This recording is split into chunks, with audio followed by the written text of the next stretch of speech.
I'm still annoyed that your Twitter autoplays porn. And when I go to Twitter to watch porn, it autoplays some other bullshit. We come to this place for pornography. That's exactly. We come in this place for magic. We come in this place for magic. One more time. We come in this place for magic. Oh, my dick. I get it. But magic. Magic. It sounds almost the same. That indescribable feeling we get when the hole begins to clench. Hard dick feels good in a place like this. Yes. Nailed it. And we do fetishes we never thought of before. Big silver lights on a bright screen. All right, you're getting further away from it. Bag. Oh, you brought it back. You brought it back. Nicole Kidman would never. She could. She could, I'd but let she her. wouldn't. Yeah. Do you have a question, Reed? Oh. Well, I wasn't prepared. I was playing my phone game while I was waiting for your nonsense.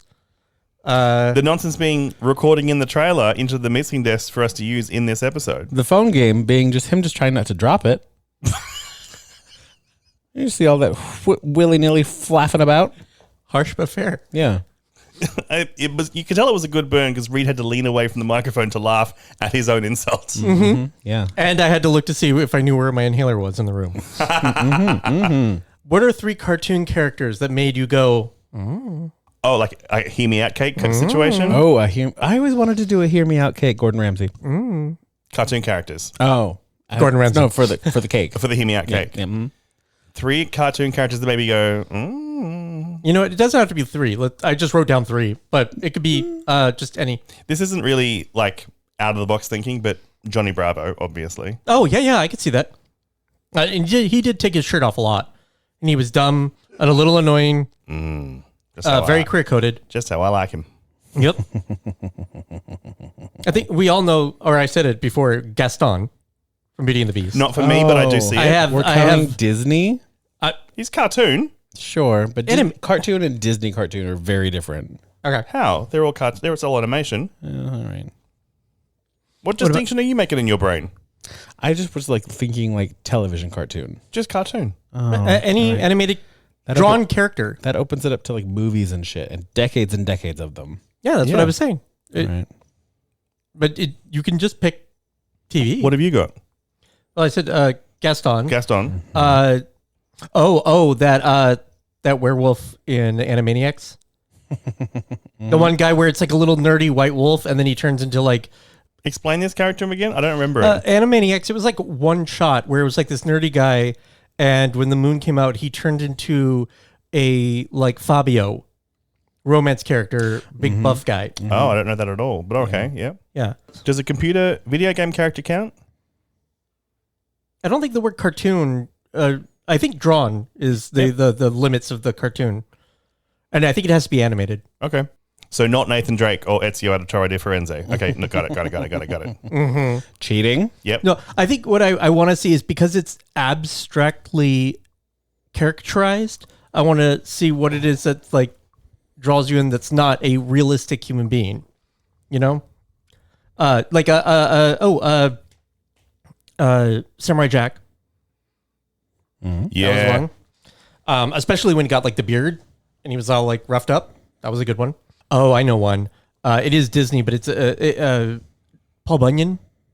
Ooh. Mm-hmm. And there was something about him being real big and real broad and real 5 o'clock shadowy beardy. I don't know who that is. Reed, do you like boys who are big and broad and tall and muscly? I don't know what you're talking about. Mm-hmm.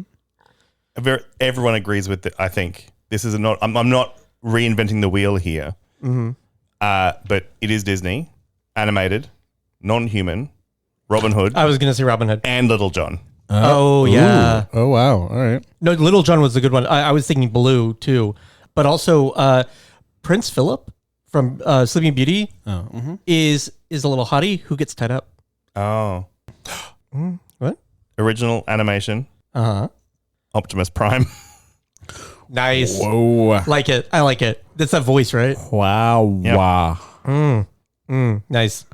Yeah, I had a nightmare when I was like 5 years old that Optimus Prime cut me in half with a chainsaw. Was it sexual? In hindsight, it feels like it was. At the time, I was just terrified. Which half? In hindsight, I'm like, Wait, that was a horny dream. What you're saying? Optimus Prime split you in two? Exactly. See, you hear it. Yeah, no, I got you.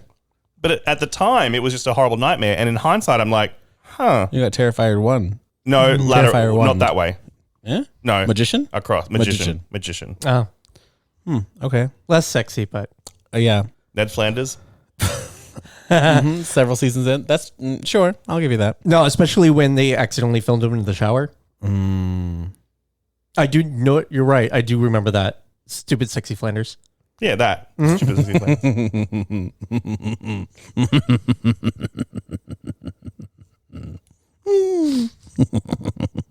Oh, yeah, there's one particular part of the Simpsons that will make Charles lose his shit. Every time. Hysterically. Can we describe it? It's when Homer stops going, very, very early on, when Homer stops going to church. Oh, And I then remember that episode. His Yeah. house catches on fire and Flanders goes to save him. And as he's got him lined up at the window, because he's kicked a mattress out the window, and he's going to push Homer out onto the mattress on the lawn. And he says, please, Lord, guide Homer, safe and true, whatever. And he punts him out the window and he bounces off the mattress through the window back into the bottom story of the house, still on fire. And then Charles does this. And Oh, he's pretty red. Oh, yeah, I filmed it one time. It's such a good joke.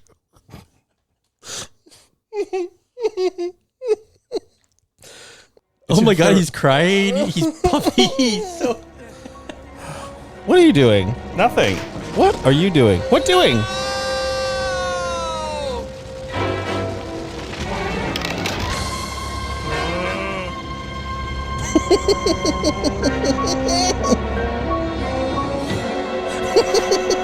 Dear Lord, may your loving hand guide Homer to the mattress square and true.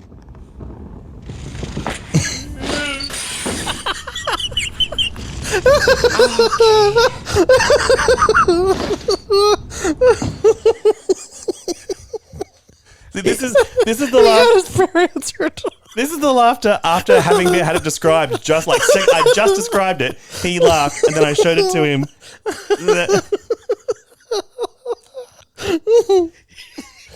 Oh, it's such a good joke. I want to die. That's great. I'm so happy. I'm so glad I have excellent questions that start us Jesus off. Christ. Anyway, Yeah, my answer. yeah. David from the 90s version of Alvin and the Chipmunks. Oh, yeah. Hot Okay, Dad. yep. Yeah. Wheeler, Captain Planet. And No, I have a third one. Okay. Yes. Powdered Toast Man. Yes. That's such a good one. Oh, that's such a good one. You better powder this toast, Daddy. No, you're right. That's a good one. That's a good one. Yeah. Dear Lord, may your loving hand guide Homer to the mattress square and true. I'm going to break your fucking toes.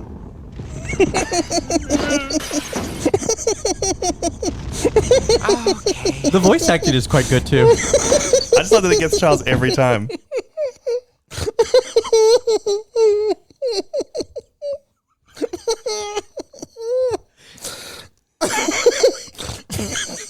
You're all good. You're all good. Hey. But I've re-queued it up, so don't cross me. I'll break your fucking toes.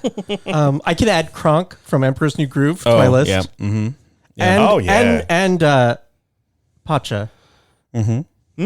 Emperor's New Groove. The big I guy. have seen Yeah. it once. Yeah, because of me. Oh, I love that movie. I can too. quote that movie so much. It's such a good movie. Llama face. I know all the stuff that went on TikTok. Put the flea in a box. Yeah. And put the box in another box. I turn him into a flea, a harmless little flea, and then I put that flea in a box, and I put that box inside of another box, and then I mail that box to myself. And when it arrives, I'll smash it with a hammer. I always love doing the ha ha ha ha. I'll run. Yep. Which is When she's a little cat. Louis. Yeah, it's true. Pull the lever, Kronk. Wrong lever. Hi, I'm Charles, and hey, Metal Slout, you want some princely cock? I'm reading Papa, cough, thud. And I'm Christopher, a widow with 2 saggy tits and 2 hopeless daughters. And this is Dirty Little Horror. First of all, a podcast takes It's a lot of work, okay? You have to organize the guests, you have to do a Google Calendar, and then you build a following. It takes a long fucking time, and I've been working on it for a while. Look at me, Damien. It's all for you. What have you done to him, you maniac? Don't you ever raise your voice at me. I am your mother. Movies don't create psychos. Movies make psychos more creative. What's blood for, if not for shedding?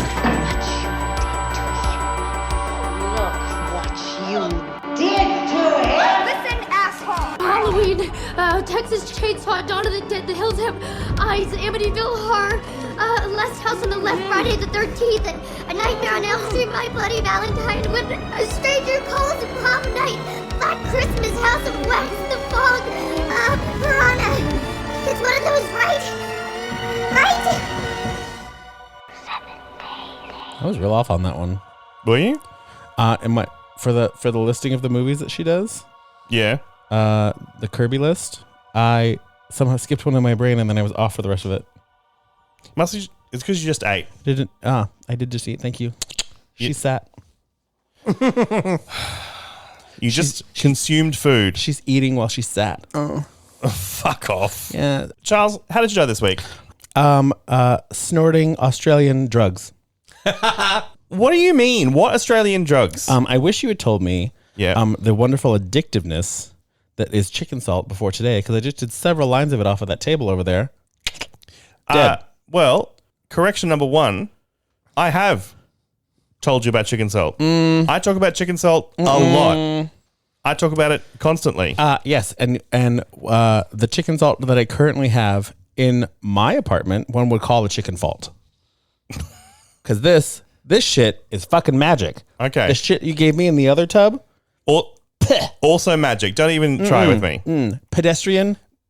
It's like being sold a bag of dried up toothpaste when you want cocaine. No, that is not true. The Yeah, it chicken is. salt you got, This is cocaine. This is chicken cocaine. you had that chicken salt combined with malt vinegar Fuck yeah. Put in butt. on hot chips. Put in butt. Yes. Delicious. And I didn't even see you do it. I just thought it came from the deli that way. And I was like, oh, that looks better than mine. I should have ordered those. Should have ordered So I that. started eating your fries. So you were like, do it yourself. And I was like, how? Do it yourself, you Just slut. kept grabbing handfuls of my chips, and I'm like, you've got chips that Fries. came with your burger. What the fuck ever? Fries. Fries.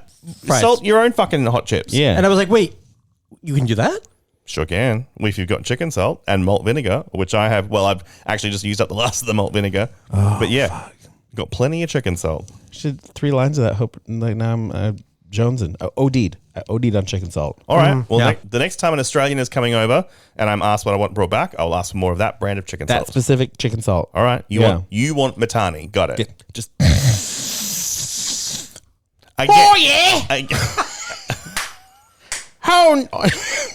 Go on.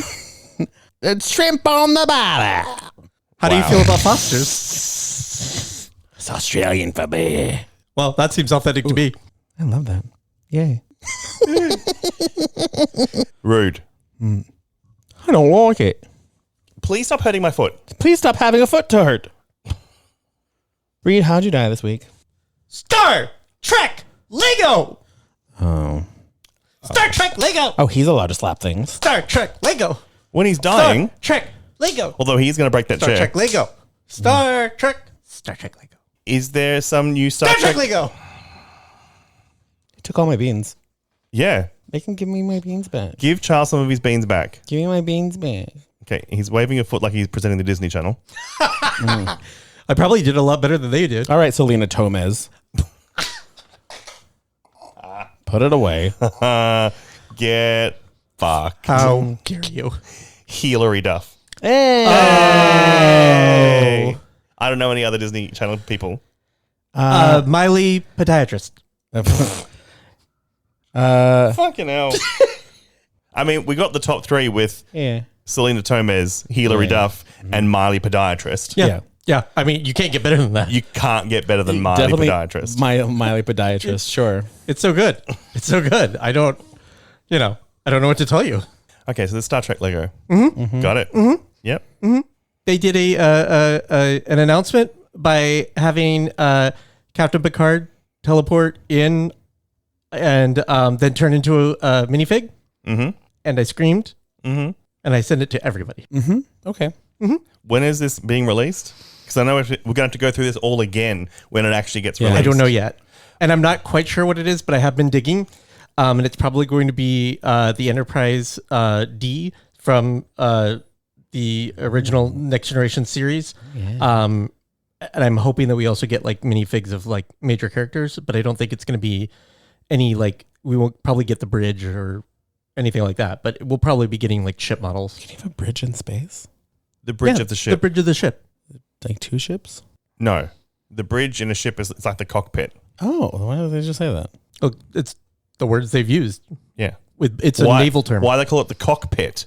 Pit of cocks. A cock forest in space, if you will. No, I don't think it is that. Oh, imagine if they had like a little holodeck set.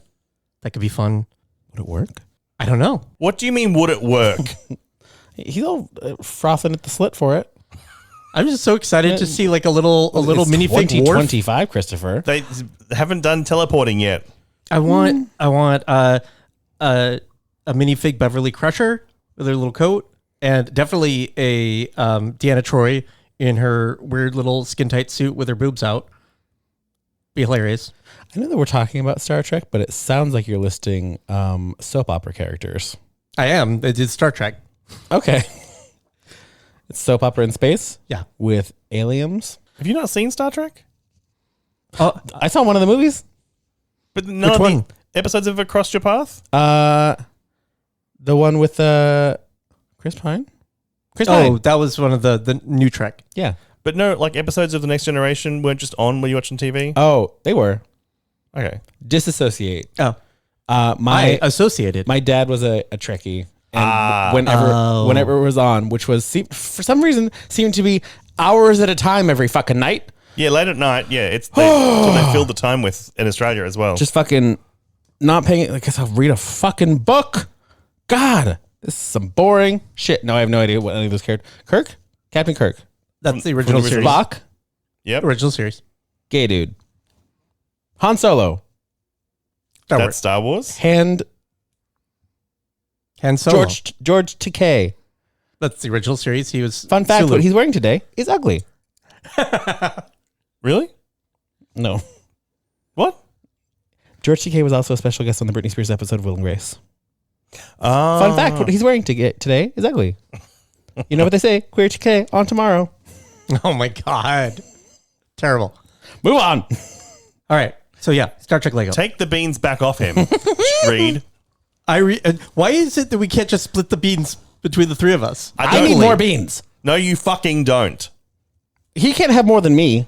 I need more beans. No beans for you. Why? You could because Why? you don't take beans well.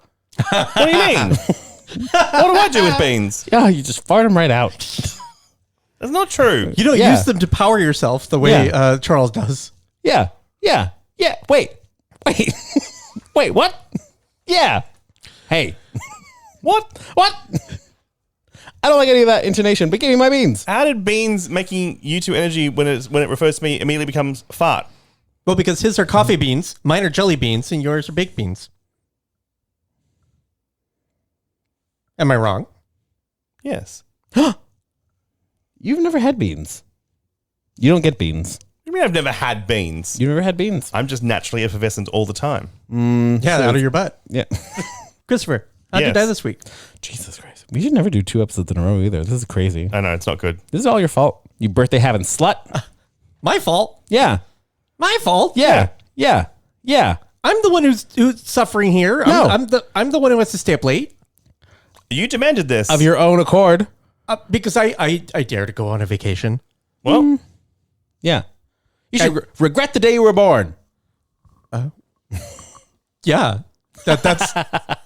Well, I don't understand. You're just talking about my normal state. what is in therapy for? I thought we were really going to go somewhere really funny or really dark, and we just went middle of the road. Right Come on, in the Reed. middle. Come Right on. in the middle. I'm sorry. I learned it from The Conjuring. Yeah. That's last week. We put that in our past now. We don't have to worry about that anymore. Gone. Nobody likes it. Throw it away. Exactly. I died this week by ensnared in my own pest management. So every time the seasons change, the weather changes, I have a slight influx, a slight increase in the number of cockroaches in my apartment. Gross. And one can only spray so much before one's finger gets tired and gets tired of the smell of poisonous lavender. Because I do get the lavender scented bug spray, but it's still lavender poison. So Death lavender. I have put down some glue traps.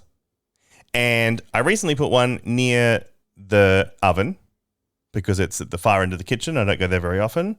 And then I put it down and made several jokes to Charles about making sure he didn't go near it. He put a chip on one right in front of my salad. That's right. It was a corn chip. It was going to drag you to it. Num, num, num. Anyway, also recently, I've discovered how to roast vegetables. Something that previously seemed like a weird magic alchemy, I don't understand, is now in my repertoire. So I've started spending more time over by the oven roasting vegetables. And the other night, I was preparing my roast potatoes and my roast broccoli and cauliflower when all of a sudden it occurred to me that my toes felt weird, kind of warm and like they were floating on air. Like if my entire foot could feel like that, I'd never have foot pain again. It was actually quite delightful, but I did realize that it is not how a toe should feel, especially not three of them, especially not just the end three. And that's when I noticed that I was standing in the middle of a glue trap. And I wasn't floating on air. I was floating in death glue. Death glue. Oh, the irony. Yep. Yeah. So I had to walk the glue trap from the kitchen to the bathroom like an ill-fitting sandal. What? And peel it off.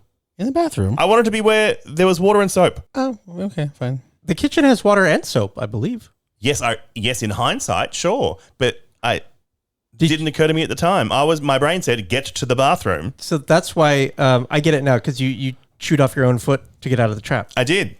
No, I ripped that fucker off my foot. Yeah, wax the bottom of your feet. And then spent the next, 15, 25, 45, 55 minutes soaping and re-soaping and re-soaping and re-soaping and re-soaping and re-soaping and re-soaping my foot until it stopped going off the floor when I put my foot down. So soap my foot, wash my foot, rinse my foot, put it on the floor. Nope, not yet. Why don't you get some goo on it from underneath the sink? Because I was panicked. Oh. None of this occurred to me. Right. Remember, I left a room where there was water and soap to go to a different room where there was water and soap at the other end of the apartment. I wasn't thinking straight. I was glued to the floor. It's as if he was a pest in a trap. It is. Isn't it ironic? Important question about your well-being as a friend. What? Where's the corn chip? It doesn't matter. Where is it? It doesn't matter. Why? Well, because it had been out for a while, so I put it in the bin. It was stale. It wasn't even a corn chip at that point. It was a corn bend. You bought other corn chips to this apartment tonight. Those are sweet potato chips. Oh my God. Not corn chips. Okay. Nor are they elote flavored. Neither was the other one. Ugh, I'm disappointed in you. That was a corn dipper from Trader Joe's. Yeah. I wouldn't waste that on the floor. A corn dipper is also a corn chip. But that's not what I put on the floor. What'd you put on the floor? A corn chip. Plain. We have many chips made of corn, so plain, just plain, brand. unflavored. Same brand thing. I wasn't going to waste any of the good ones. Was it a Frito? As if I'd have Fritos in this house. Disgusting. I thought maybe you bought them to put in traps. Corn dippers are Fritos. But They are Trader Joe's. It's different. No, it's not. Yeah. It was just a plain corn chip. Yeah. Unflavored. Right. Unflavored for me. And then what? Which is ironic because what do you have to do? Go for your toes. Mm-hmm. I'm not laughing at that. I did have to free my toes. Yeah, your free toes. Free toes. They are in this house. All of us have them. We have free toes.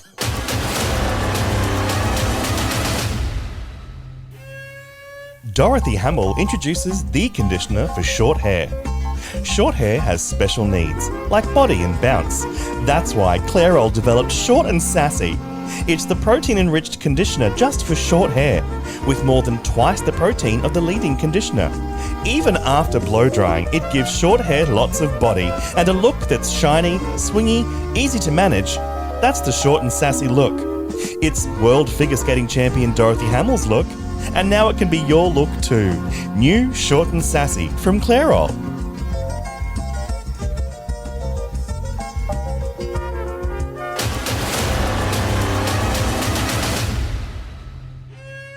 because there's a difference between poisonous, venomous. Because it's like if it bites you and you die, it's venomous. If you bite it and you die, it's poisonous. Yeah, and if it bites you and it dies, you're poisonous. Yep. Oh, we opaled. We are potato gems. I wish that I had a little bit more of that song. We'll always fry up nicely. Yeah, I'm trying to do something with starch or something. What actually is it? We are the crystal gems. We'll always save the day. And if you think we can't, we'll always find a way. That's why the people of this world believe in garnet, amethyst, and pearl, and Steven. Let's do a movie. Oh. Yay! Yeah, actually. Love this Hooray! movie. What movie are we doing? Well, this week, which is actually 2 weeks ago, because we recorded it ahead of time, you're once again hearing us from the past. They always hear us from the past. We're doing a movie that Charles and I saw at the cinema in April, but we saw it late at night, so Reed couldn't go because it was several hours past his bedtime. Oh, but it was one of those movies that was like, if you don't see it in this week and a half, you can go fuck yourself. Oh, yeah. It was and I had in to and out. really finagle getting this motherfucker to come with me. What do you mean? Because even for us, it was late. It was Club Rockers. That's right. I wasn't even in my recliners. That's how much I enjoyed this movie. I was willing to submit to Club fucking Rockers. That's on the soundboard of my mind. And now it's on streaming, which means Reed could see it, so we can do it as a show. It is the 2025 Northern European film, The Ugly Stepsister.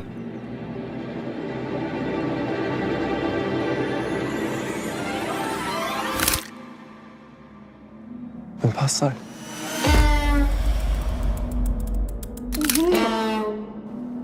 Namn? Elvira. Hon är min styvsyster. Mamma! Jag ska få barn! Jag är gift med man. Prins. Ta en kikesberg, hämta mig. Detta kommer att bli den viktigaste kvällen i hela era liv. Du kommer till att vara den allra vackraste på slottet.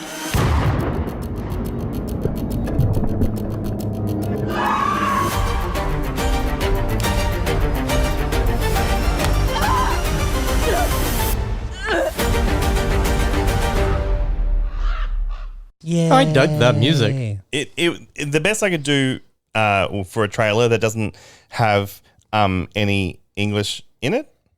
It was like Oops All Foley, but only because I couldn't understand the words. Mm-hmm. I'm going to be honest. I don't even know what language they're talking. It's either Swedish or Norwegian. It is Norwegian. It is Norwegian. It's a Norwegian director. Yep. So what did we think of this movie? But as is the language is also Norwegian. I had such a good time. I fucking love this movie. Yep. Second viewing, loved it as much as the first time. Yep. This is an excellent movie. It made me really sad that it just didn't work out that I couldn't have seen it in the theater. I did not know until we booked the tickets in the theater that this was a movie in another language. Sure. It does say on the app, like, English subtitles. Oh, okay. Wow. All right. Because when I saw trailers for it beforehand, it was basically like, what if Sofia Coppola made The Substance about Cinderella's ugly stepsister? And very big, bright letters, very soft lighting, very romanticized. The international trailer that I dug for that trailer, with their speaking Norwegian, the trailer that we saw was all noises, glances, and big text on the screen. Yeah. So you had no concept that it was even... Which is probably very on purpose. Yeah, of course. But no, I think it would have... I still was able to enjoy this film. I was just a little more easily distracted than if I had been in a theater. Yes. In a dark room. But if you'd seen it when we saw it, you'd be asleep. Yeah, exactly. Right, I would have been... I think we went at like 11 o'clock at night. Yeah, it was. I would have been a full pumpkin. Yep. Writhing with maggots. Honk shoe. Yeah. But yeah, and as far as I know, it hit theaters real quick, but then it hit streaming pretty quickly too. Yes. I just hadn't watched it again because I didn't have, until I suggested it for the show because we had a little gap to do things in between major films coming out. In between major fucking flops. Like commercial successes, but flop watches. Yeah. Out of the corner of my eye, this slightly moved. So for everyone, this is a visual medium. There's a Velcro thing wrapped around my headphone cord to help organize things, which I put on very lovingly on every single cord so that everything could stay organized. Christopher does not use it at all. It is merely decorative. Yeah. He put those things. I labeled them. He bought them and labeled them, and then affixed them to cords that already had their own, and was like, "Wait, this already has some. How come it's not tied up? Because I don't use those." Well, anyway, I out of the corner of my eye, I thought it was some boogin, some kind of creature, Some boogin? Boogin. some sort of boogin, Mr. Boogity? Yeah, in the corner of my eye, and it sent a primordial chill down my spine while they were talking about whatever they were talking about. Have you ever seen Mr. Boogity?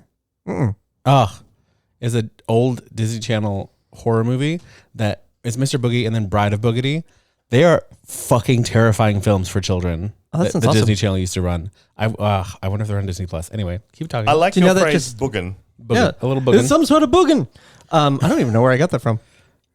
I can tell you that if ever it has been raining, but it stopped raining, and all that's left is some water dripping off the eaves of this building, the sound of water dripping onto the back of that air conditioner sounds exactly like someone walking across a timber floor, because that has gotten me twice now.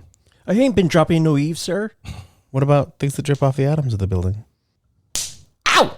More slapping that Charles isn't allowed to do. Yeah, that's right. How dare? What about water dropping off of the Cain and Abel of the building? Oh, come on. That wasn't even good. They didn't deserve that. I didn't hit you because it was good. Yeah, you did. No, I didn't. Oh. You hit him because it was good? No. Oh. I hit you both because it was bad. Hooray. Yay. Should we do spoiler and content and then read? All right. Spoiler warning, this film had a limited theatrical release. It's now streaming on Shudder/AMC Plus, and it's on Blu-ray and DVD. The logline is, in this dark retelling of Cinderella, jealousy, and society's obsession with beauty drive a young woman to ruin, body and soul. Yeah, accurate. Body and whole. Mm-hmm. Content warnings. There is body mutilation. All right. So get ready for that.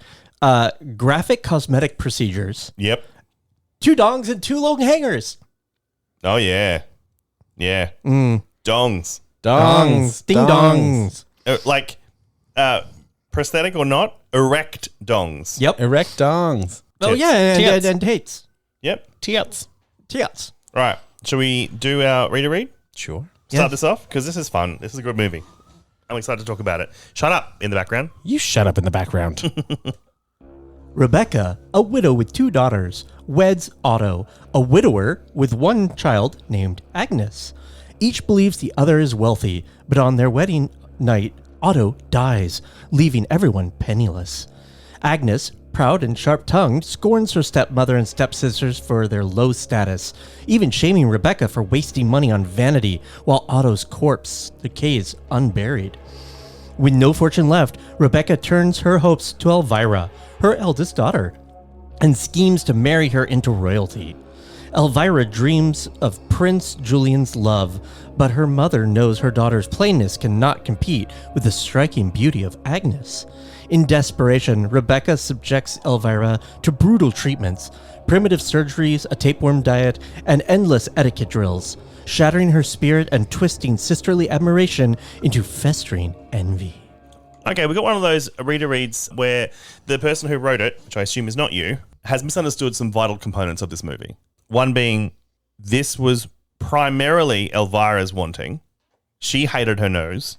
She also, the tapeworm diet, she kept a secret. That's true. Her mother didn't even know about that. I mean, yeah, sure. Rebecca was all gung-ho for her to marry the prince. Mm-hmm. But Elvira, or as they call her, Elvira, was desperate. Like, is infatuated. She read his book of poems every single day. And wanted to marry him and wished she was more beautiful. She was always fiddling with her nose, her tummy fat, her boobs, her everything.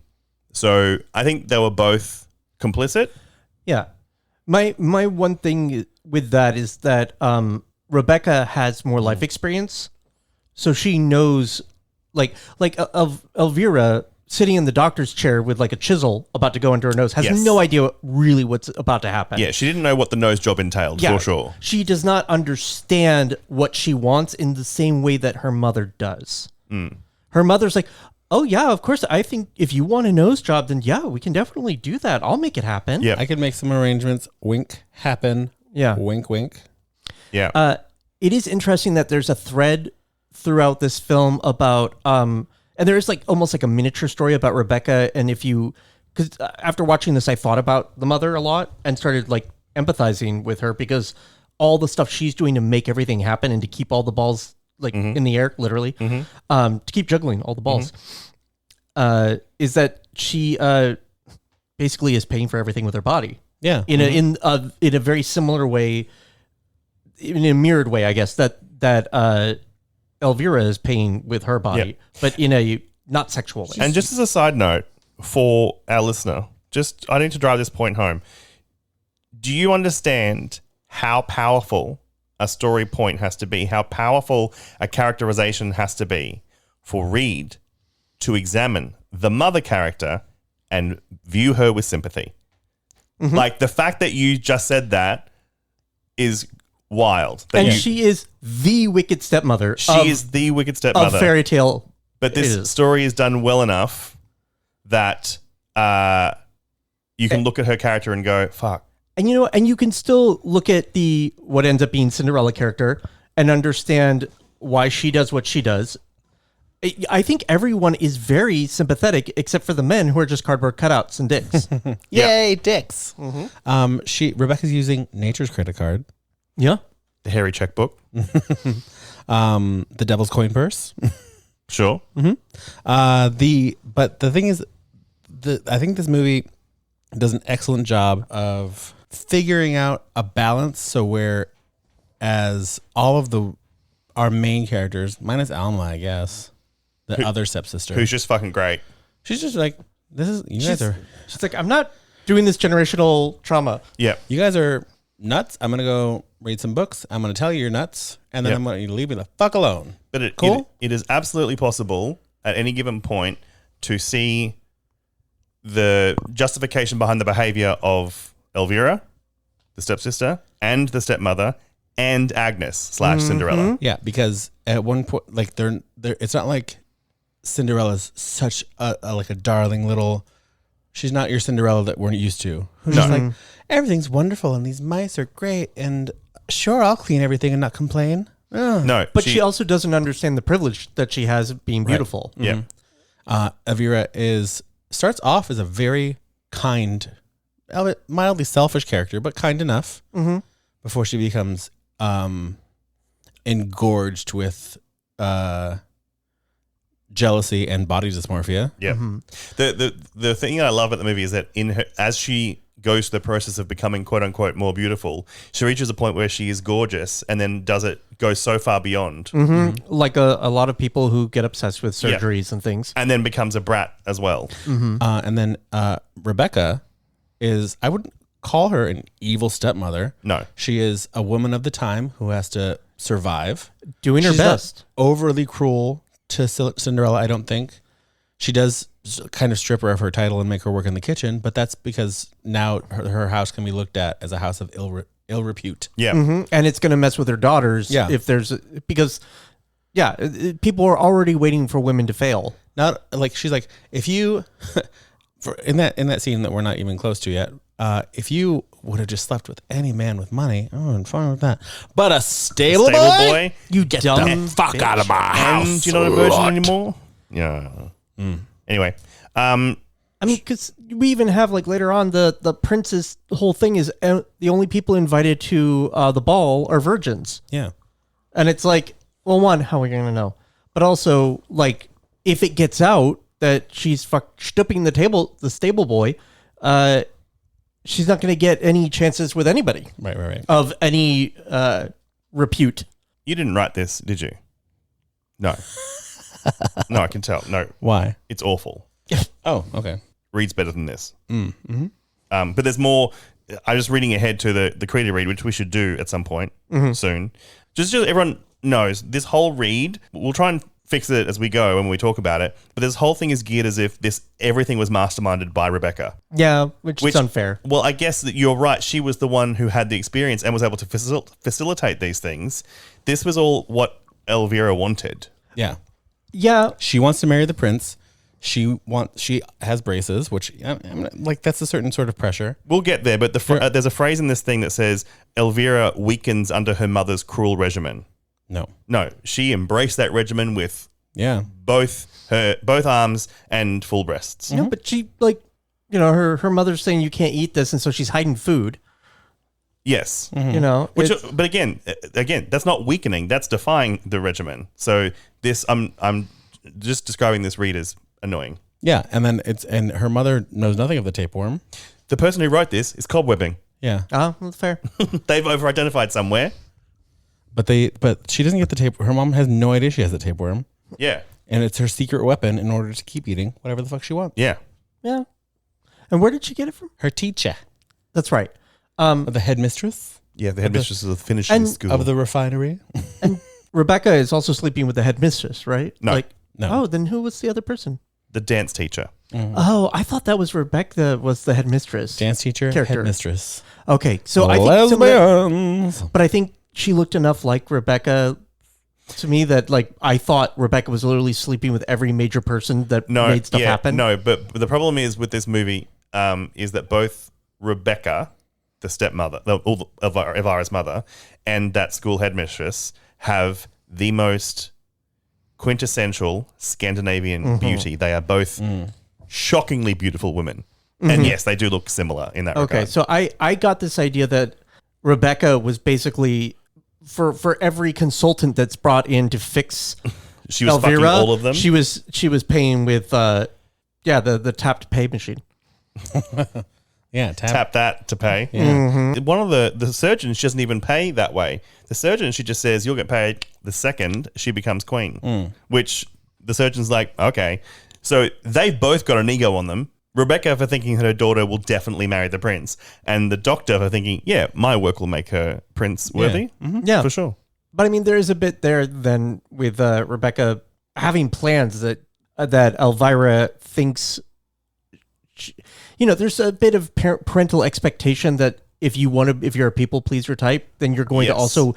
And again, Rebecca is not giving Elvira a realistic idea of what it's going to take to get this plan. Yes, she has a child's dream of a fairy tale, and the mother's like, "Yeah, we can make that happen. Yeah, just lay in this chair. Nothing bad's going to happen." And then tap tap tap in the nose. But then again, she takes the tapeworm. Chomp chomp nose. True. Chomp chomp nose. But to her, it's a magic pill. So right, but also, if anything, Rebecca's just a stage mom. Very My much. kid that. wants to be a star. Yeah. Here we fucking go. Yep. Let's do it. Yeah. You don't need your go-go juice and your little wigs and your tutus. Let's create a read. Sure. Yeah. I wish there was a mention here of go-go juice now. Elvira's resentment grows when she catches Agnes with Isaac, a stable hand, and exposes her. Spoiler, they'd both expose themselves in that scene.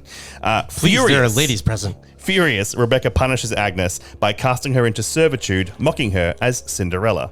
Elvira, meanwhile, weakens under her mother's cruel regimen. That's not what happens.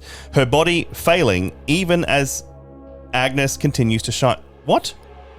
No, it doesn't. Whatever. Her hair falls out. At a dress, not yet. We'll correct some things as we go through this creed read. At a dress fitting, a merchant gifts Elvira a gown and wig. No, mother pays for it by fucking him. Yep. But when he makes advances on Agnes, she spits in disgust and is forced to clean the floor where her defiance landed. What the fuck? Whoever wrote this, you're a fucking wanker. Where'd you get this from? A horror wiki, I assume? Yeah, a little bit of this, a little bit of that. So I need to read it again. Sorry. But when he makes advances on Agnes, she spits in disgust and is forced to clean the floor where her defiance landed. Just say spit. Yeah. Soon after, Elvira destroys Agnes's gown in a jealous rage. That night, Agnes weeps by her father's rotting body until her mother's spirit appears, gifting her silver shoes and a warning about midnight. Silkworms mend her ruined gown, giving her one last chance at freedom. That part is true. That part is true, yeah. Yeah. So yes, Elvira is in the process of becoming more beautiful. She has the nose job. She's learning the dance. And the eyelashes. Not yet. She has the wigs, the lashes, and the heels. She doesn't get the lashes yet. I thought the lashes were... No, the lashes are later. Well, they actually happen between the Creator Read and the Cheetah Read. Okay. Because at this first part, around the time with the stable boy, she has, gotten the tapeworm just. She's literally just taken it. She's gotten her nose broken. Mm-hmm. She is training for the dance at the ball, but the dance teacher hates her. But then Rebecca pays the dance teacher to put her in the dance. To favor her, yeah. That's why when they check the cast list, there's a cross. The last name is crossed out and replaced with Elvira. See my name up on that list. Who would have known that I exist? Is this a mistake? Am I even awake? Pinch me now to make sure. Ow! It's Legally Blonde the musical. Real quick, when Elvira catches Agnes and Isaac, Ballsack, when she catches them, she's just freshly come from one gorging on blueberries in the forest with her sister, with Alma. They have eaten so many that their teeth and lips are stained blue, which is crazy. Gonna make you shit. Gonna make you shit a lot. Very dark shit. Yeah, sounds great. Dark blue shit. Yeah. Okay.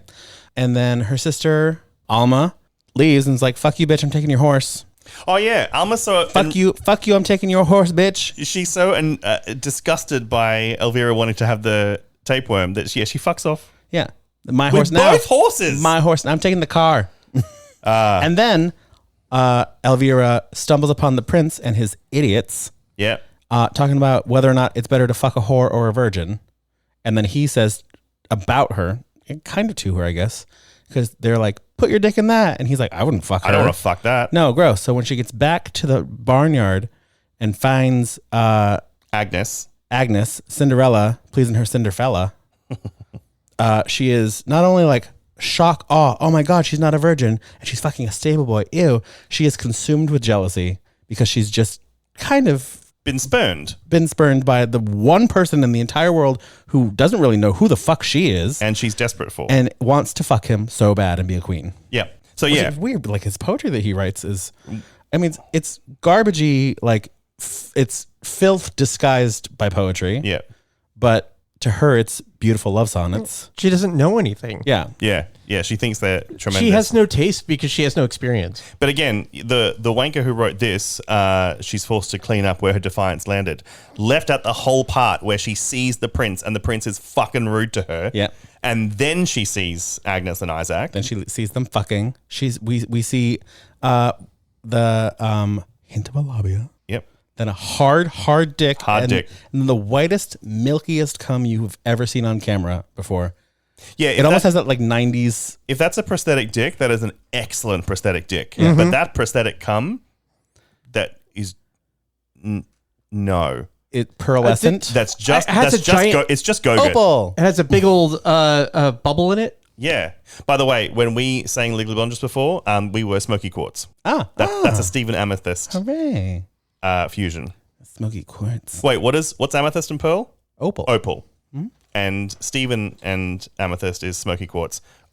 Pearl and Stephen is Rainbow Quartz. Bags. Yeah, that sounds right. Yeah, actually does, doesn't it? Yeah. Anyway, let's sing more Legally Blonde. We are the Legal Blondes. I'll be there Monday 9 o'clock. Sucking cock. No, I can't wait. I will be there at 8 when they open the door. Ooh, I'll even dress in black and white. See, I have not begun to fight. Much better. Much better. Much better. Much better. Let's talk about the movie. Yep. Yes. Movie has things and such. Are you sundowning? That's not an answer. Charles. I pointed out today, I made the mistake of pointing out that Charles has two responses when he's being mischievous. When you say Charles the first time, he goes, ee. And the second time you say Charles, he goes, Yeah. So, Prince, wonderful fake dick or real dick, who knows? Who can say? Yep. Weird fake cum. Yep. Not the prince, that was Isaac. Yep. But Prince is a real cunt to Elvira, which, again, not to keep shitting on this, on the way this is written, the synopsis, but that sends her into a tailspin way more than Rebecca. As far as she's aware, until pretty much near the end of the movie, she thinks Rebecca is doing everything to help her, which she is, but also, yes, it's very self-serving. I just don't like this being described as one woman's journey to destroy her daughter, which is, they're both in cahoots. Because in between, like, after the first few sentences, there's a 3-month time jump. That's right. In this movie. That's right. To the dress fitting. The dress fitting. So in those 3 months, Agnes has taken to servitude. She's dirty all the time. They just see her. I mean, clearly she's not happy about it, but she's just doing the shit. She's just getting on with it. Yeah. And then there is that notable kindness that Cinderella normally has in stories with Elvira specifically. Yes. Well, she has like patience with her. She has patience, and she does have some sympathy for her because she does feed her, which could you could say self-serving, but is also very kind because she's starving. Yep. And she's not holding any nutrients in. So when we see her in a bath losing her hair, Agnes is like reading her books, bringing her pasta, blah, blah, blah, blah, blah.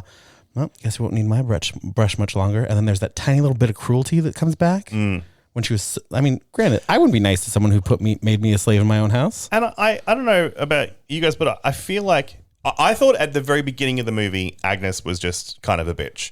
And then she has all this nuance in her character. And then when she does that bitchy thing. Which one? Oh, I guess you're needing my brush much longer.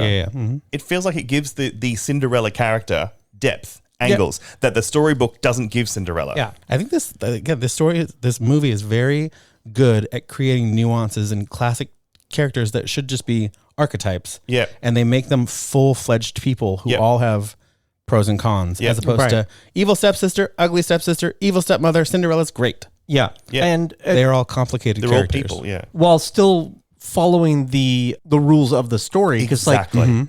What would it be like to be so beautiful that that things end up working out for you?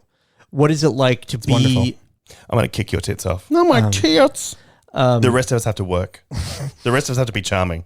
Bitch. And what would it be like to be somebody who is used to being ugly and not treated well and suddenly becomes the center of attention? How would that go to your head? Let me tell you, it did not go well. And what is it like for someone who is trying to hold everything together, who thought that they had finally salvaged a bad situation and is responsible for these younger women and only has so many tools at her disposal and doesn't have time for everyone's childish bullshit? Tell us. Yeah, it's true.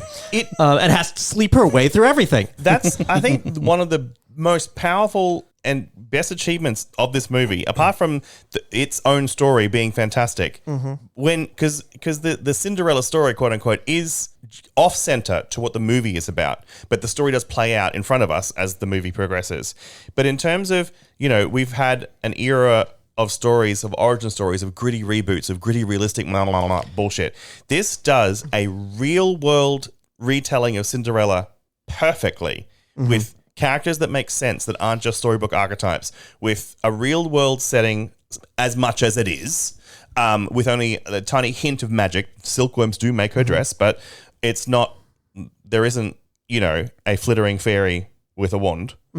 But, when we're obsessed with gritty reboots, this does that without being unnecessarily gritty. It is a very gross movie. That is, so is the story.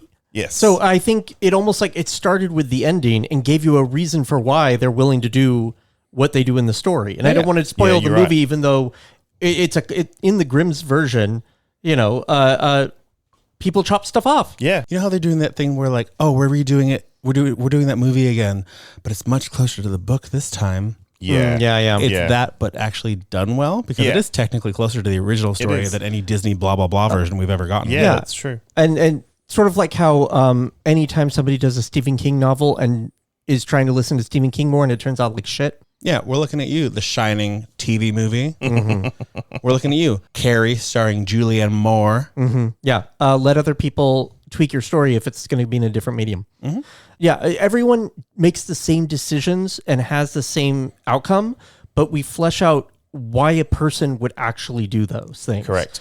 And do you know what we haven't mentioned even once, unless someone did and I forgot? That this whole movie, this very, very realistic-ish period piece, is filmed with the makeup, musical score, and film stock and font of a 70s porno. Yeah. Or even just a 70s romance porno adjacent type of movie. Norwegian exploitation. Yeah. It's very Vaseline on the Lensy, Sofia Coppola, Yeah. where it's stylized not quite of the times, not right in the right way. Virgin Suicides, Marie Antoinette Yep. kind of. It's got weebly woobly, excellent. I mean, excellent. I describe it badly, but weebly woobly 70s fantasy music. When the Got a little Dr. Zhivago. Yeah. The Elvira's like the height of her makeup when she's at the ball is frosty green eyeshadow. and the eyelashes that are like basically Twiggy eyelashes. Yep. or Shelley Duvall. Which Hi, I'm Shelley Duvall. is not mentioned here, is not mentioned in the cheetah read. So at this point, we talked about the nose job, the tapeworm. She goes back to that doctor and gets eyelash extensions sewn into her eyelids. Not glued on, sewn in. Every season now, I think we're going to have some sort of beauty accessory put in with a hooked needle. Yeah. Last season it was bad hair. This season it's Ugly Stepsister. But also this season we had the home. So we're having a lot of needles real close to eyes this season. Yeah, but especially a curved hooked needle. That's important. During an interview, Pete Davidson said that's his real eye. That was his eye. Crazy. That sounds like the thing That's you do. crazy. Yeah.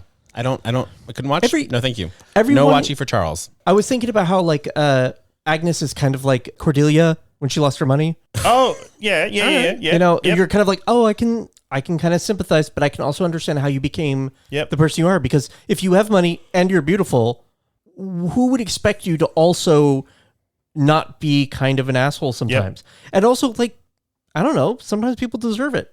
Sometimes. Yeah. You know? That's true. And like, but then I think maybe some of Agnes's empathy is that like she sees herself in Elvira, because Elvira is starting to become the pretty one, not because she's prettier than Agnes. It's more that she is rising as Agnes is receding because Agnes is shamed and removed from society. Yeah, and she's not not going to being dance seen. class anymore. She's not going out in public. So she flattened the curve. So Elvira is able to rise to the top because she is kind of the prettiest one now. By default, yeah, you're right. Yeah. And by her own creation. Which is why when Agnes is trying to squirrel away a gown for herself to take the ball, Elvira tries to steal it off her and then destroys it. Her mother's dress. Her mother's dress. And then silkworms make her a new one. Yeah. Which I've told the story on the show before, how I, during the Disney version of Cinderella, cried when they ripped her pretty dress. Yeah, I remember that. It was very upsetting. Because her friends built it for her. Yeah, I was 3 or 4 years old. My mom and my grandmother were in the kitchen cooking, and I was watching Cinderella for the first time. And then I just started scream wailing from the living room, and they run in. What's wrong? What's wrong? What's wrong? They ripped her pretty dress. I still really don't like that scene. Baby Charles. No, it's still upsetting. They made those stepsisters so venomous in that scene. How did Baby Charles sound? We've had Baby Christopher so many times. They ripped her pretty dress. Wait, why were you both gravelly and cockney? Baby Charles. That's not true. That's not true. 12 packs a day. Why were you Baby Herman? Yeah. From Roger Rabbit. Wow. I don't like how they ripped a pretty dress. It's very upsetting. Now he's from Bronx Beat? Yeah. Sweater weather. Sweater weather. He's got a Who stogie. cares? So what? Who cares? So what? Who cares? Have a glass of wine with dinner. Have two. Who cares? Yeah. Great. Cheetah read? Sure. Yeah. Wow. You're yelling at me. What's that joke? What? What did Cinderella say when she got to the ball? It's not the cheetah read. At the ball, Elvira briefly gains Prince Julian's notice, but the moment Agnes appears veiled, his attention is hers. Elvira flees in shame, sickened, and vomits tapeworm eggs in secret. When Agnes loses the slipper, Elvira seizes the remaining one, but her feet will not fit. In a frenzy, she slices her toes, with Rebecca coldly finishing the grisly task. The next morning, trumpets announce the prince's arrival. Elvira, broken and bloodied, crawls across the floor only to tumble down the stairs, realizing Agnes has already been chosen. With Alma's help, Elvira takes an antidote and expels the tapeworm, finally free of her mother's control. All right. The fuck? Take your fucking hand off it. The sisters leave Rebecca behind while she drifts back into her schemes, seducing her next victim by sucking his dick. So this entire synopsis was written as if it's a movie about Rebecca. The person who wrote the synopsis has a fucking chip on their shoulder about mothers bigger than either mine or Reed's. Because Reed, as he said in this show, big chip, sympathizes with Rebecca. True. I do. But the tapeworm was not Rebecca's doing. Nope. And the reason that Alma said we're leaving is just because Rebecca had kind of forgotten about them.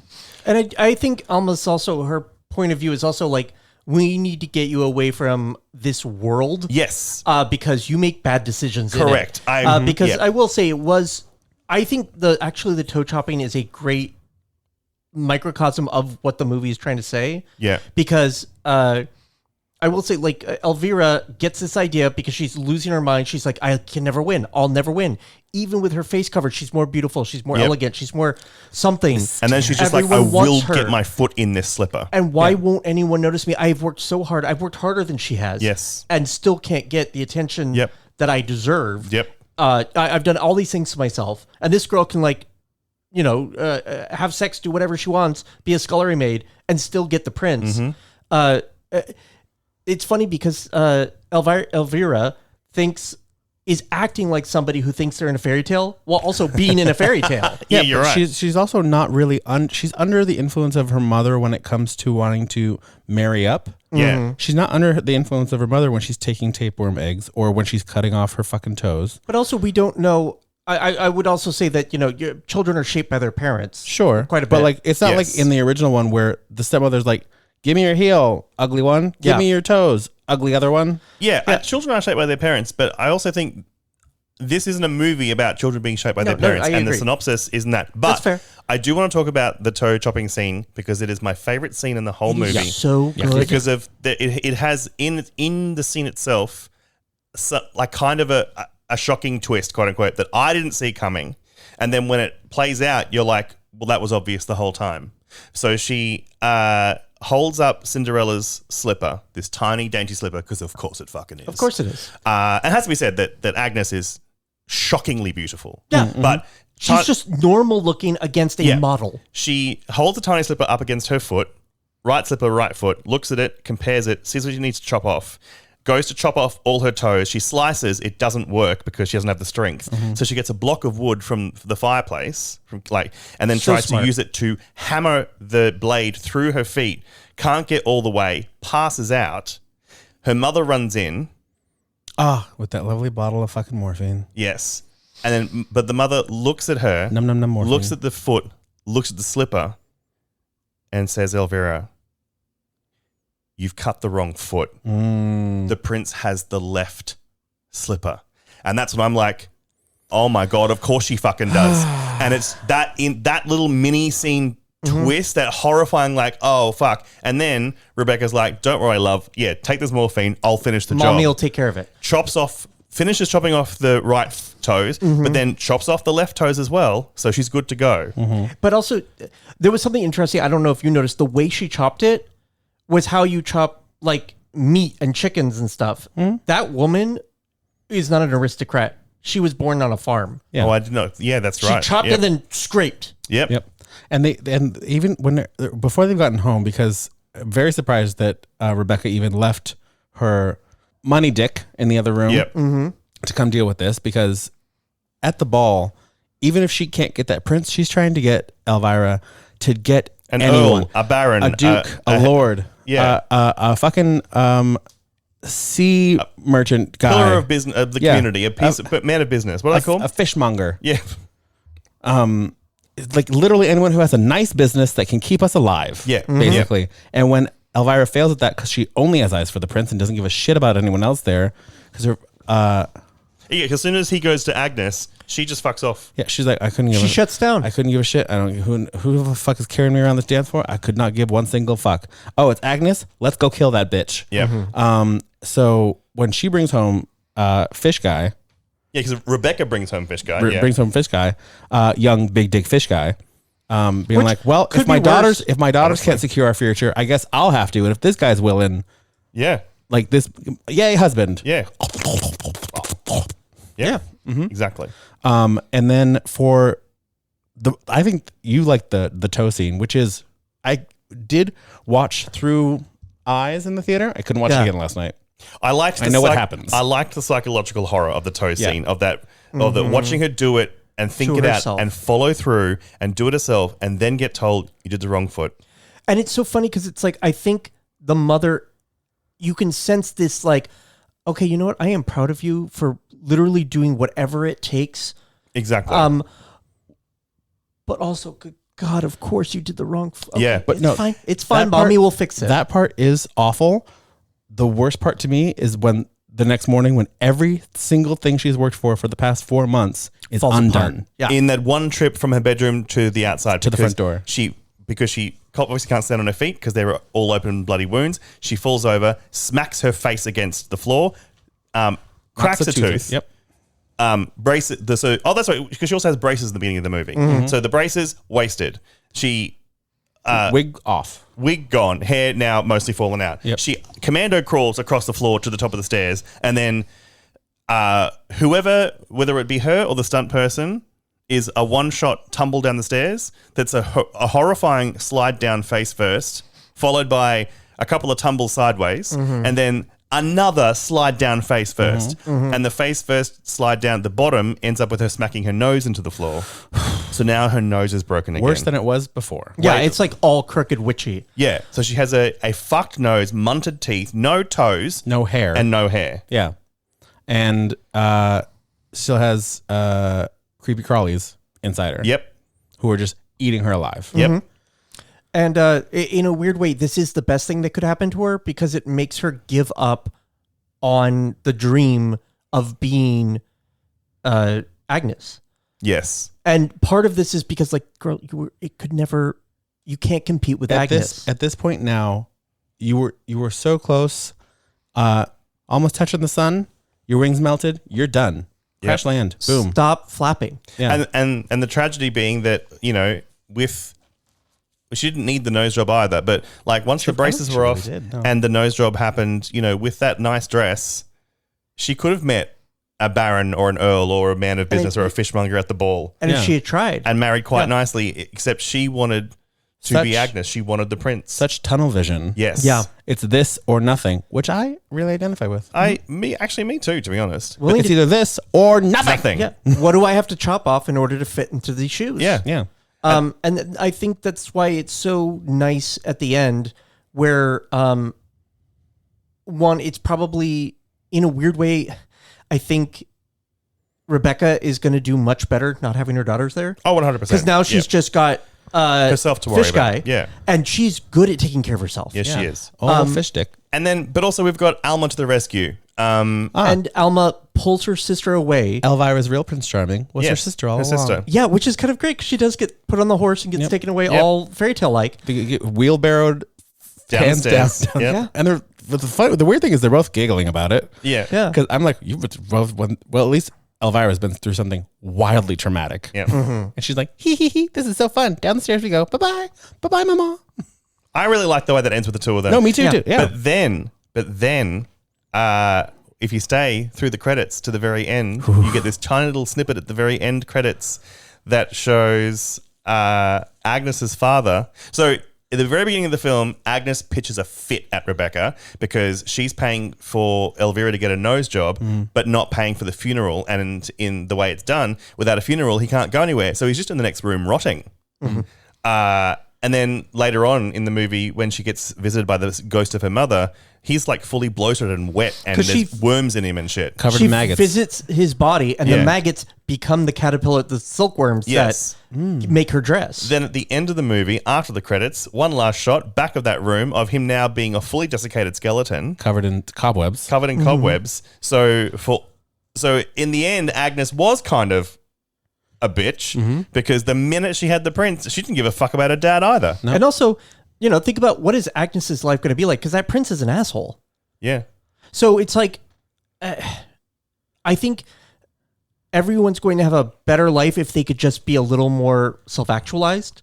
But also, they live in a time where you just have to have men. They definitely do. That's the whole point of the movie. And men aren't shit. You could argue Agnes fucked off. She's like, I got Prince money now, bitch. Bye, daddy. Yep. And then Rebecca is probably off with the sucking old fish dick. Moved into his house. Yeah. I don't need this fucking house anymore. No. Why am I paying the taxes on this shit? Exactly. I don't need this staff. Elvira and Elma are wherever. Who the fuck cares? Yeah, they're maybe living out in the woods, living their best life. Grab all the jewels and pearls. Let's get the fuck out of here. Yep. Mm-hmm. Okay, so would Britney Spears survive in this film universe? Yeah. Beautiful blonde woman. Yeah. They make it. Her song Cinderella, which should have been a single from her third album, Britney. Yep. She's running away. Sure. She's made up her mind now. Yeah, I got it. Mm-hmm. Would Leslie Ann Warren survive this movie? Yeah. She's probably sucking on fish stick. That's what I thought too. Not because she's also played Cinderella? Well, yeah, that too. Son of a bitch. But also, good for Rebecca because her first husband, kind of a toad, Cinderella's father, dies immediately before she even has to fuck him. Yeah. Fish and then she gets fish stick. Handsome. Nice dick. Handsome. Not bad. Young. Money. Fish dick. stick, already obvious, proclaimed fan of performing cunnilingus. Yeah. So honestly, win-win. Great Hooray. job. Yeah. Would Kylie Minogue, Nematode.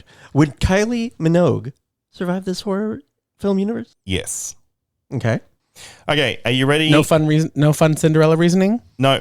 All right. There's no body count in this. Yeah, it's literally one old Otto. man.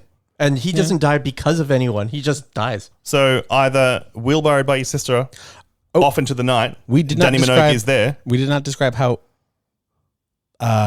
graphic the tapeworm removal scene is. It's because that is so graphic, crazy. It is horrendous. It almost uses the same rules that comedy does, where it's gross and being pulled out of her throat, and then it stops being gross and just becomes a little tedious because it's taking so long, and then an entire clump of worm comes out, loops back around and to it gross. loops back around to gross and disgusting and horrifying. Which is oddly, I would say grosser than the eye or the toe things, and I have no issue with that. I don't love it, but I can watch it. But no, Kylie will survive because she's either being wheelbarrowed off into the sunset by her sister Danny, married to the prince, or sucking on fish dick. Okay, are you ready for your randomly generated diva? Yes. I am. No, Charles, you are not. I am. No, you're not.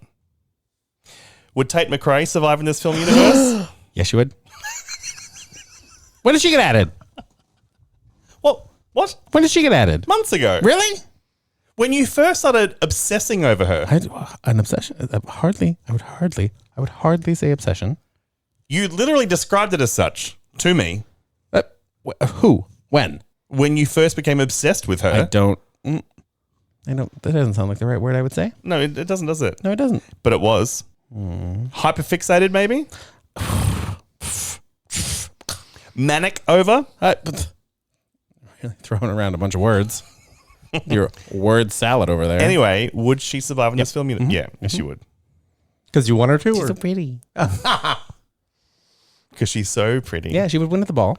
She would win at the ball. Yeah, she did. She just did. She'd hair flip her way to success. Yeah. Yeah.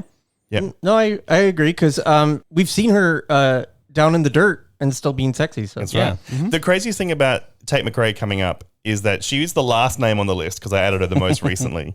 And when I typed in the number range of my random number generator, I was like, it's weird. Like the number generator never picks the last number in the range. Like at no point, and I literally was thinking, at no point is Tate McRae going to come up. If I pick a number between 1 and 123, which is how many names I've currently got, it's never going to pick 120. Fuck, it picked 123. Yay. Okay. So, yeah. We've used up a lot of names. We have. I've kept all the ones we've used. I don't ever want to forget them or accidentally re-add them. True. But we still got now 122 names to go. Damn. Yeah. Are we homosexuals in that we have 122 divas? Oh, yeah. Oh, yeah, we are. Across all types of media. All types of media. All types of media. All Movies types. and music. And television. Oh, and television. Fully. All right. Yay. Do the other 3 emails. Ooh, hooray. So because we're recording this, again, you're hearing this from the past, we recorded this immediately after recording the Conjuring episode. They always hear it from the past. No, longer in the past. 2 weeks ago. I already know that we have no Patreons and 3 emails. So read me some emails. The first email is from a longtime listener, also longtime not writer-enterer. Oh. Damo. Damo. Oh, Damo. Yeah, Damo. Did you fart? Nope. Sounds like a fart. That was a fart. Stop farting. You can do it on command. From the Notes app. Dear CCR, this has been a long overdue email to address 2 important points I wrote in my Notes app while walking the dog and listening to you. Both points are addressed to Chris. Uh-oh.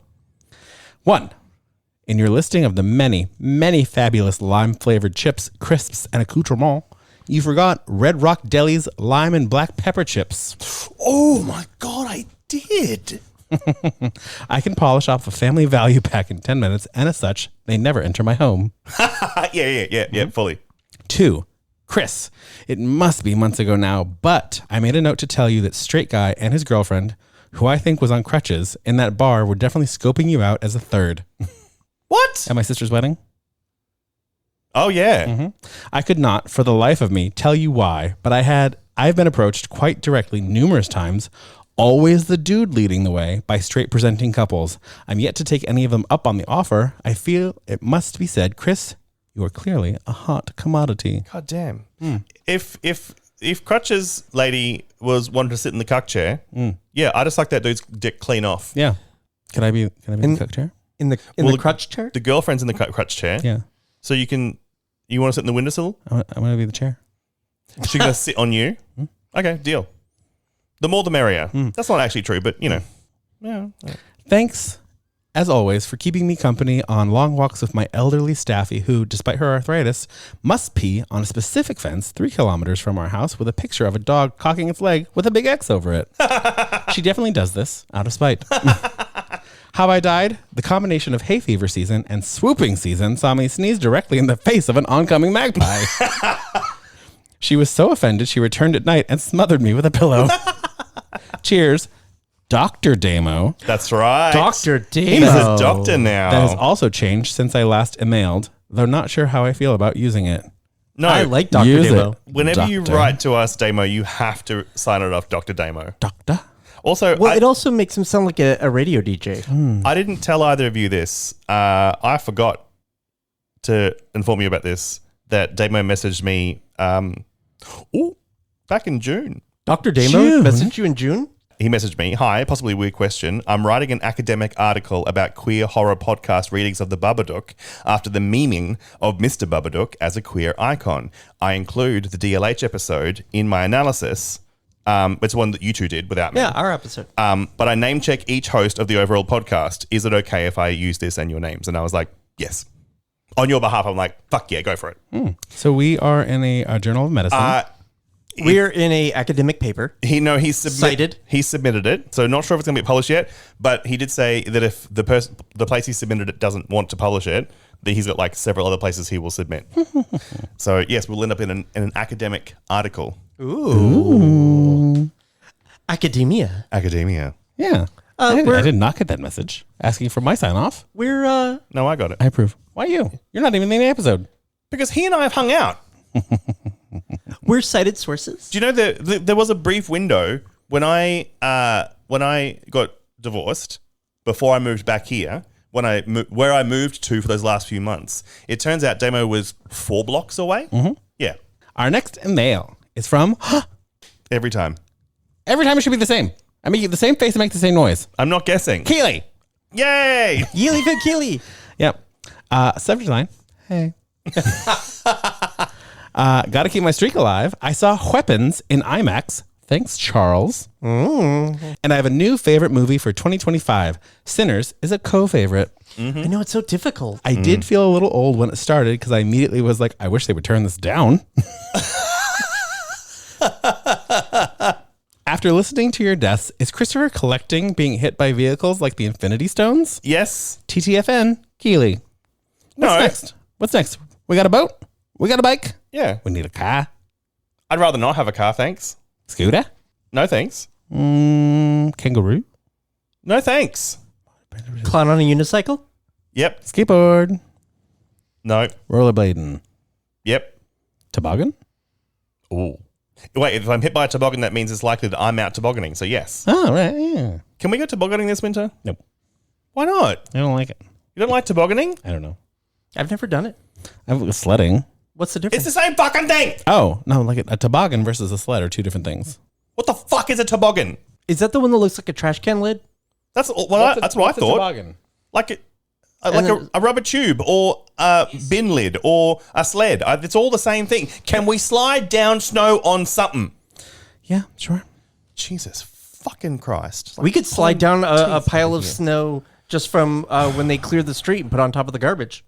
Yeah. When I have had Christmases up in either New Hampshire or up in Hunter Mountain, upstate New York, it was just either, a plastic lid that looks like a thing that looks like a bin lid or a rubber tube. Oh, I do like an inflatable. Yeah. I love an inflatable on snow. Yeah. They glide real well. Can we do that this winter? Sure. Okay, game. Not with me.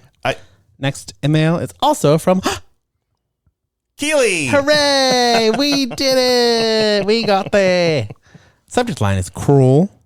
Please read this in the style of Kirk in Wrath of Khan. I need an example. Read. Kirk in Wrath of Khan? Khan! Oh, okay. Hold on, please. Is the shaking part of it? Yeah. Yeah, Okay. he was like frothing in the mouth. Read! How dare you get VeggieTales stuck in my head? And it's not even any of the silly songs with Larry. I know, those are the good ones. As a Floridian, I agree with the hurricane overkill. I always wait to see if Waffle House is closing. If not, then don't worry and just drink till it passes. Mm-hmm. Also, I drive with flip-flops all the time because it's too hot and humid for socks. Keely. Keely. Have done it, and if I was ever unfortunate enough to have to drive in Florida, I would do it again. I'd argue that it's safer to drive barefoot. You take the thongs off and chuck them in the back or over in the passenger side. Barefoot. Barefoot is safer than flip-flops. Barefoot is safer than thongs, flip-flops, jandals. Yeah, I've covered all the countries. Jandals? That's in New Zealand. Oh. Like sandals made of jeans? Jandals. I don't know. They just call them jandals. Interesting. Why do they call speed bumps judder bars? Why do they call coolers chili bins? No one says that. Nope. Sorry, in an accent, chili bun. Weird. No. Karl is one of my favorite creature features, but that dad should have died. That man is barely a person. That was the most unbelievable part of this movie. I need y'all to settle an argument for me. Is Jaws a slasher? I say yes, but my sister argues no. See y'all on Discord. Keely. Well, now that it's been brought to my attention, I want to say yes, but I'd have to watch it again to know for sure. Because yes. it does kill teenagers who go where they're not supposed to go and flirt around with each other. I'd argue with the many shark POV shots. Yeah. Much like stalking your prey and then just being like and surviving despite all odds. Yeah. Yes. Naturally strong. Yep. Teleporting. Yep. That shark swims from like Did I miss some part of Jaws? What? Teleporting? Just like it just appears. Like there it is. Oh. Yeah. Like there's like no like a warning Jason. and all of a sudden, yeah, exactly. Yeah. Yeah. Sneaking up on people. Yeah, I think there's a lot of good. I mean, Jaws is also a genre creating thing for That's right. like ocean terror, but Yuck. I think he can easily fall into the slasher. The shark himself is definitely a slasher. Yeah. I would argue the movie. Yeah, you could argue the movie's a slasher for sure. I concur. All right, Keely wins again. Change approved. I also don't have a fish in this boat. So If the fish is in the boat, it's dead. yeah. He doesn't have a chum in the water. Yep. I don't have A bomb in the shark. a fin in the Don't change the subject. Why won't you go sledding? I will. You said not with me. Oh. I will. You will? Yeah, I'm just being antagonistic. Why would you do that? It's part of our friendship. I know. Why would you do that? Why stop now? I'm so adorable. How can you bring yourself to do it? It's real easy. How? When I'm this fucking delightful. Yeah. I just see past that and don't view you as a real person. You're more like a pet. What the fuck? You're welcome. Fuck off. Shh. Want a treat? And you made and you made me go see that friendship movie this week. Another one. My favorite new pastime is taking Christopher to see indie movies about friendship that are awkward and really hard to watch. What about friendship? Yay! Little bitch. You can find everything you need for this show at dirtylhorrorpod.com. You can also find Charles at Charles Rockhill. ROCKHILL. You can find Reed at Reed Black Comics. On Instagram. And you can find me at Chris Epitamia. This has been Dirty Little Horror. Until next week. Try not to die.